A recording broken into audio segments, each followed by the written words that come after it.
2,35,000 টাকা চাঁদা চাওয়া হয়েছে। এটা একটা কত জঘন্য একটা পাগল, তাকে আটকিয়ে তাকে মারধর করা হয়েছে, তাকে জোর করে খাওয়ানো হয়েছে, তাকে এটা বলা হয়েছে যে তুমি যতক্ষণ খাইতে পারবা ততক্ষণ পর্যন্ত তুমি বাঁচবা, তুমি খাইতে পারবা না তোমাকে মেরে ফেলা হবে। এবং ঠিকই তাকে এই পরিমাণ মারপিট করা হয়, সর্বশেষে সে মারা যায়। এই আসামিরা, এই 6 জন আসামি, তারা আদালতে আজকে 164 ধারা জবানবন্দি দিয়েছে। তাদেরকে কোনো রিমান্ড চাওয়া হয়নি, যেহেতু তারা আজকে 164-এ তাদের সেই স্বীকারোক্তি দিয়েছে এবং তারা পরিষ্কারভাবে স্বীকার করেছে যে এই ঘটনার সাথে তারা ওতপ্রোতভাবে জড়িত। এবং তাদের ফ্যামিলি, তাদের পরিবার এটা জানতো না যে তাদের পরিবার যে এরা এতটাই খারাপ। এরা ঢাকা ভার্সিটিতে এই বিশ্ববিদ্যালয়ে পড়ে তারা যে এই নারকীয় একটা হত্যাকাণ্ড ঘটাইলো, এটা মধ্যযুগীয় বর্বরতাকে হার মানায়।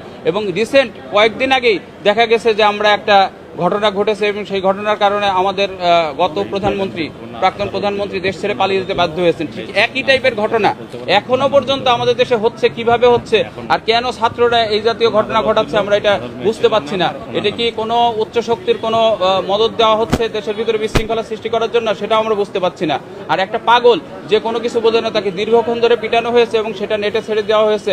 আমরা টিভির খবরে দেখেছি, জাতি কেঁদেছে, বাংলাদেশের লোকজন এটা দেখে সবাই কেঁদেছে। সব বাচ্চারা প্রশ্ন করেছে যে বাবা এভাবে কেন, দেশটাকে তো স্বাধীন হয়েছে 36 তারিখে, তারপরেও কেন মানুষকে, একটা পাগলকে এইভাবে পিটিয়ে পিটিয়ে মারা হচ্ছে।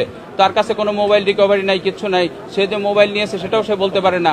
তারপর তাকে দীর্ঘক্ষণ ধরে 6 জন মিলে পিটানো হয় এবং তাকে মারা হয়। আমি অ্যাডভোকেট মোহাম্মদ আমানুল করিম রিটন। এটা আজকে 26 নম্বর আদালতে। আমি কি বলি, যাতে এই ঘটনায় জাতির বিবেককে নাড়া দিয়েছে যে অক্সফোর্ড ঢাকা বিশ্ববিদ্যালয়ে এই ঘটনার সাথে তারা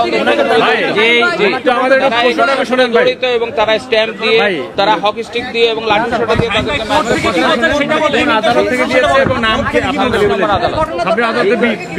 তাদেরকে আদালত বলেছে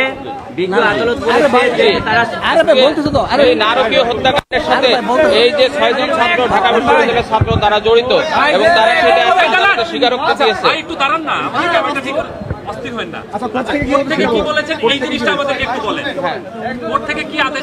আপনারটা আলাদা করে দিয়ে দেবো না।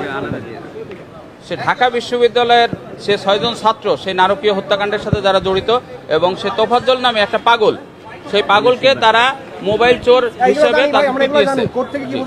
কোর্ট থেকে বলছে যে তাদের স্বীকারোক্তি নেওয়া হয়েছে, কিন্তু সেটা ডিসক্লোজ করা হবে না।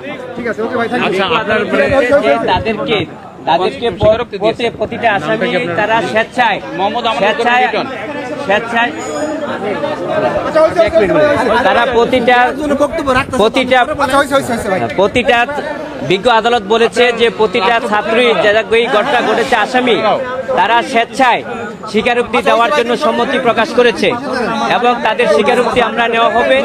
আমরা বলেছি বিজ্ঞ আদালতে, আমি একটু বলি, অক্সফোর্ডের যে বিশ্ববিদ্যালয়ের ছাত্ররা এই